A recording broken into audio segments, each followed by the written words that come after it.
नमस्कार दोस्तों, मैं पूजा सारस्वत आपका फिर से एक बार स्वागत करती हूँ अपनी अगली बाल विकास की वीडियो में। तो चलिए स्टार्ट करते हैं। मैंने लास्ट टॉपिक अपना नए गुणों की प्राप्ति पर छोड़ा था और मेरा नेक्स्ट टॉपिक है विकास के सिद्धांत। विकास के सिद्धांत से पहले मैं इसकी कुछ विशेषताएं बताना चाहती हूँ। विकास जो है, मैंने पहले भी बताया था कि विकास एक जीवन प्रयत्न चलने वाली प्रक्रिया है। विकास कभी भी रुकने वाली प्रक्रिया नहीं है। ये गर्भधारण से लेकर मृत्यु प्रयत्न तक चलती ही रहती है। विकास मात्रात्मक भी हो सकता है और गुणात्मक भी हो सकता है। मतलब क्या कह सकते हैं, विकास हमारा दोनों प्रकार से हो सकता है, मात्रात्मक और गुणात्मक दोनों। मात्रात्मक जैसे कि हमारी जो एज बढ़ती है, तो एज बढ़ने के साथ साथ हमारा जो है कद भी बढ़ता है। और गुणात्मक जैसे नैतिक मूल्यों का निर्माण। तो हम बोल सकते हैं विकासात्मक परिवर्तन मात्रात्मक तथा गुणात्मक दोनों होते हैं। तीसरा पॉइंट हम ये बोल सकते हैं, विकास की प्रक्रिया कंटिन्यूअस चलती है। ऐसा नहीं है कि विकास कभी भी रुक जाता है। रुकने का मतलब विकास रुकता तो कभी नहीं है। हाँ, इतना बोल सकते हैं वो कि धीरे धीरे चलना होता है। कि जब से पहले विकास बहुत तीव्र गति से होता है, फिर स्लो हो जाता है, फिर उसके बाद तीव्र गति से होता है। तो विकास कभी भी रुकता नहीं है। तो विकास की प्रक्रिया क्या होती है, सतत होती है। और सतत के साथ साथ विच्छिन्न, मतलब रुक रुक के थोड़ा बहुत मतलब होती है। तो दोनों प्रकार से हो सकती है विकास की प्रक्रिया। सतत व विच्छिन्न दोनों प्रकार से हो सकती है। कुछ परिवर्तन तो तेजी से होते हैं और कुछ जो है बहुत धीमे धीमे परिवर्तन होते हैं। तो हमारा टॉपिक था विकास के सिद्धांत। विकास सार्वभौमिक तथा निरंतर चलने वाली प्रक्रिया है, लेकिन प्रत्येक प्राणी का विकास निश्चित नियमों के आधार पर ही होता है। प्रत्येक प्राणी का विकास के भी नियम होते हैं। जो निश्चित नियम हैं वो उन्हीं के अनुसार उसका क्या होगा, विकास होगा, प्राणी का विकास होगा। इस नियमों के आधार पर अनेक शारीरिक व मानसिक क्रियाएं विकसित होती हैं। विकास के प्रमुख नियम निम्न प्रकार से हैं। तो पहला नियम क्या था, विकास का एक निश्चित प्रतिरूप होता है। मतलब विकास क्या है, एक निश्चित रूप से होता है, ना कि ऐसे ही कि कभी किसी का विकास हो गया, कभी किसी चीज का विकास हो गया, ऐसा नहीं होता है। विकास का भी एक निश्चित प्रतिरूप होता है। तो मनुष्य का शारीरिक विकास 2 दिशा में होता है। मनुष्य का शारीरिक विकास कितने दिशा में होता है, 2 में होता है। ये क्वेश्चन भी आता है बहुत ज्यादा कि मनुष्य का विकास किस तरह से होता है, मस्तकाधोमुखी, निकट, दूर से, या वो और भी ऑप्शन रख देगा। तो मनुष्य का जो शारीरिक विकास होता है वो 2 दिशाओं में होता है। पहला है मस्तकाधोमुखी दिशा तथा दूसरा है निकट दूर दिशा।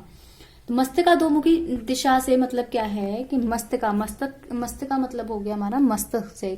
तो मस्तकाधोमुखी का मतलब हो गया सिर से पैर की ओर। और निकट दूर दिशा से क्या मतलब हो गया हमारा, केंद्र से बाहर की ओर। तो हमारा क्या होता है, शारीरिक विकास 2 मतलब निश्चित प्रतिरूप से होता है। मस्तकाधोमुखी विकास क्रम में शारीरिक विकास सिर से पैर की ओर होता है। भ्रूणावस्था से लेकर बाद की सभी अवस्थाओं में विकास का यही क्रम होता है। ऐसा नहीं है कि हमारी किशोर अवस्था में विकास का कोई और रूप हो, शेष अवस्था में कोई और रूप हो, बाल्यावस्था में कोई और रूप हो, नहीं। जो हमारे भ्रूणावस्था से विकास की प्रक्रिया चलती है एक निश्चित रूप में होता है, अंत तक वही रूप चलता रहता है। सेकेंड है हमारा निकट दूर विकास क्रम में शारीरिक विकास पहले केंद्रीय भागों से प्रारंभ होता है, उसके बाद केंद्र से दूर भागों में होता है। जैसे पेट और धड़ में क्रियाशीलता जल्दी आ जाती है।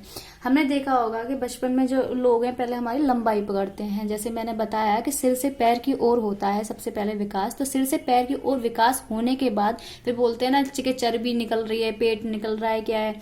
तो वो क्या होता है हमारे, वो जो विकास होने लगता है वो निकट मतलब निकट से दूर की ओर, केंद्र से बाहर की ओर होने लगता है।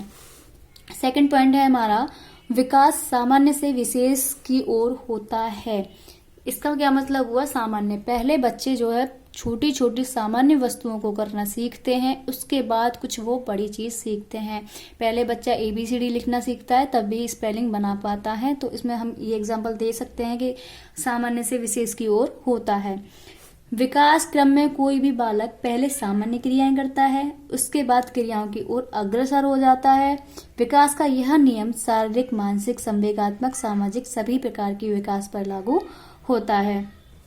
थर्ड पॉइंट है विकास अवस्थाओं के अनुसार होता है। हमारी अवस्थाएं कौन कौन सी होती हैं? भ्रूण अवस्था, बाल अवस्था, शिशु अवस्था, किशोर अवस्था, जो भी है ये स्टेजेस होती हैं, विकास हमारा उन्हीं के अनुसार होता है। जैसे सबसे पहले भ्रूण अवस्था से होगा, उसके बाद शिशु अवस्था से होगा, फिर बाल अवस्था से होगा, फिर किशोर अवस्था में होगा। ऐसा नहीं है पहले किशोर अवस्था का हो रहा है फिर किसी और का हो रहा है।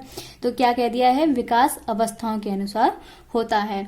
सामान्य रूप से देखने पर ऐसा लगता है कि बालक का विकास रुक रुक कर हो रहा है, परंतु वास्तव में ऐसा नहीं होता।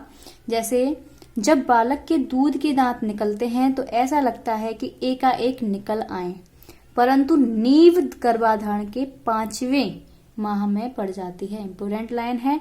और 5-6 माह में उसके दांत क्या है? आते हैं। फोर्थ पॉइंट है हमारा विकास में व्यक्तिगत विभेद सदैव स्थिर रहते हैं। प्रत्येक बालक की विकास दर तथा स्वरूपों में व्यक्तिगत भिन्नता पाई जाती हैं। सब बच्चों की व्यक्तिगत भिन्नताएं अलग अलग होती हैं। ठीक है। उदाहरण के लिए जिस बालक में शारीरिक क्रियाएं जल्दी उत्पन्न होती हैं वह शीघ्रता से बोलने भी लगता है, जिससे उसके भीतर सामाजिकता का विकास तेजी से होता है। इसके विपरीत जिन बालकों का शारीरिक विकास की गति मंद होती है उनमें मानसिक तथा अन्य प्रकार का विकास भी देर से होता है। ठीक है। अतः प्रत्येक बालक में शारीरिक व मानसिक योग्यताओं की मात्रा भिन्न होती है। इसी कारण समान आयु के दो बालक व्यवहार में भी समानता नहीं रखते हैं। हम ये नहीं कह सकते कि अगर 5 साल का बच्चा है दूसरा 5 साल का बच्चा है तो उनकी आईक्यू लेवल एक जैसा होगा, जितना वो एक सीख रहा है दूसरा भी उतना ही सीखेगा। नहीं, जिसका शारीरिक विकास भी अच्छी तरह से हो रहा है, मानसिक विकास भी अच्छी तरह से होता है, वो क्या है? तीव्र गति से सीखने लगता है। ठीक है। तो सबकी व्यक्तिगत भिन्नताएं अलग अलग होती हैं। नेक्स्ट टॉपिक पॉइंट है हमारा विकास की गति में तीव्रता व मंदता पाई जाती है। विकास जो है एक लय से नहीं होता है कि तीव्र होता जा रहा है, कभी भी रुकता नहीं है, मतलब कभी भी धीरे नहीं होता है, ऐसा नहीं होता। कभी वो तेज होता है, कभी वो धीरे धीरे होता है। तो किसी भी प्राणी का विकास सदैव एक ही गति से आगे नहीं बढ़ता, उसमें निरंतर उतार चढ़ाव होते रहते हैं। उदाहरण के लिए विकास की अवस्थाओं में यह गति तीव्र रहती है, उसके बाद मंद पड़ जाती है। नेक्स्ट पॉइंट है हमारा विकास के विभिन्न स्वरूप परस्पर संबंधित रहते हैं। विकास के जितने भी स्वरूप होते हैं वो एक दूसरे से क्या करते हैं? रिलेट करते हैं। 7 पॉइंट है हमारा विकास परिपक्वता और शिक्षण का परिणाम होता है। परिपक्वता का मतलब क्या होता है? हमारा जब बड़े हो जाते हैं परिपक्व मतलब बच्चा परिपक्व हो गया, कुछ समझदार होने लगता है, उसे परिपक्व। तो परिपक्वता से तात्पर्य व्यक्ति के वंशानुक्रम द्वारा शारीरिक गुणों का विकास होता है। बालक के भीतर स्वतंत्र रूप से एक ऐसी क्रिया चलती रहती है जिसके कारण उसका शारीरिक अंग अपने आप परिपक्व हो जाता है। उसके लिए वातावरण से सहायता नहीं लेनी पड़ती, मतलब परिपक्व होने के लिए वातावरण की सहायता नहीं, जो हमारे अंग हैं वो अपने आप ही परिपक्व होने लगते हैं। शिक्षण और अभ्यास परिपक्वता के विकास में सहायता प्रदान करते हैं। यह सीखने के लिए परिपक्व आधार तैयार करते हैं और सीखने के द्वारा बालक के व्यवहार में प्रगतिशील परिवर्तन आते हैं। नेक्स्ट पॉइंट हमारा विकास एक अविराम प्रक्रिया है। ये मैंने शुरू में ही बताया था, विकास कभी भी रुकने वाली प्रक्रिया नहीं है, अविराम प्रक्रिया है। विकास एक अविराम प्रक्रिया है। प्राणी के जीवन में यह निरंतर चलती रहती है। उदाहरण के लिए शारीरिक विकास गर्भावस्था से लेकर परिपक्व अवस्था तक निरंतर चलता रहता है।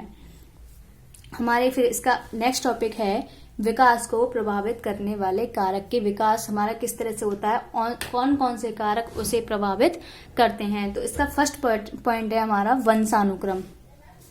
डिंकमेयर के अनुसार 1965 में डिंकमेयर ने क्या कहा था? वंशानुक्रम कारक वे जन्मजात विशेषताएं हैं जो बालक में जन्म के समय से ही पाई जाती हैं। वंशानुक्रम मतलब जो माता पिता से हमारे अंदर जो गुण आते हैं, जीन्स आते हैं, वो वंशानुक्रम के अंदर आते हैं। तो वंशानुक्रम कारक वे जन्मजात विशेषताएं हैं जो बालक के जन्म के समय से ही पाई जाती हैं।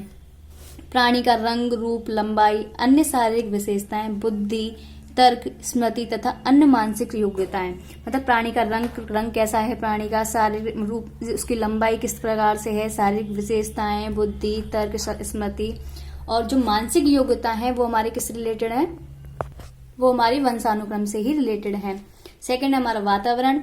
सबको पता है कि विकास पर सबसे ज्यादा प्रभाव वंशानुक्रम, वातावरण दोनों का पड़ता है। तो सेकंड पॉइंट है वातावरण। आहार, खाने पीने का पड़ता है। स्वस्थ शरीर में ही स्वस्थ मस्तिष्क का वास करता है। रोग, अगर रोग हो गया तो हमारा जो है ना मानसिक संतुलन अच्छा होगा, हमारा शारीरिक विकास भी अच्छी तरह से नहीं होगा। पांचवा है अंतरस्त्रावी ग्रंथियां। बालक के अंदर पाई जाने वाली ग्रंथियों से जो स्राव निकलता है वे बालक के शारीरिक और मानसिक विकास तथा व्यवहार को महत्वपूर्ण ढंग से प्रभावित करते हैं। पैराथायरॉयड ग्रंथि से जो स्राव निकलता है उस पर हड्डियों तथा दांतों का विकास निर्भर करता है। बालक के संवेगात्मक व्यवहार और शांति को भी इस ग्रंथ का स्राव प्रभावित करता है। पैराथायरॉयड ग्रंथि से जो स्राव निकलता है वो किस पर प्रभाव कर रहा है, हमारा हड्डियों और दांतों का विकास पर निर्भर करता है। ठीक है। बालक की लंबाई का संबंध थायराइड ग्रंथि के स्राव से होता है। लंबाई का संबंध भी किससे हो रहा है, हमारा थायराइड ग्रंथि के स्राव से होता है। पुरुषत्व के लक्षणों जैसे दाढ़ी, मूछें और पुरुष जैसी आवाजें तथा स्त्रीत्व के लक्षणों का विकास जनन ग्रंथियों पर निर्भर करता है। नेक्स्ट पॉइंट है हमारा बुद्धि, इंटेलिजेंस। बालक का बुद्धि भी एक महत्वपूर्ण कारक है जो बालक के शारीरिक और मानसिक विकास को प्रत्यक्ष या अप्रत्यक्ष रूप से प्रभावित करता है। तीव्र बुद्धि वाले बालकों का विकास मंद बुद्धि वाले बालकों की अपेक्षा तीव्र गति से होता है। मतलब बुद्धि भी बहुत प्रभाव डालती है। यौन भेदों का भी शारीरिक और मानसिक विकास पर प्रभाव पड़ता है। जन्म के समय लड़कियां लड़कों की अपेक्षा कम लंबी उत्पन्न होती हैं, परंतु वयम संधि अवस्था के प्रारंभ होते ही लड़कियों में जो परिपक्वता के लक्षण जो होते हैं वो लड़कों की अपेक्षा शीघ्र विकसित हो जाते हैं। लड़कों की अपेक्षा लड़कियों का मानसिक विकास भी कुछ पहले ही पूर्ण हो जाता है। इसमें पहले बोल रखा है कि जो यौन भेदों का भी शारीरिक व मानसिक विकास पर प्रभाव पड़ता है। जन्म के समय तो जो लड़कियां होती हैं वो लड़कों की अपेक्षा कम लंबी उत्पन्न होती हैं, पर बाद में जब वयम संधि में जाती हैं तो वो उनकी परिपक्वता पहले हो जाती है, लड़कों की अपेक्षा शीघ्र हो जाती है, और लड़कों की अपेक्षा लड़कियों का मानसिक विकास भी पहले ही पूर्ण हो जाता है। तो आज की वीडियो हम यहीं पर खत्म करते हैं इस टॉपिक के साथ में।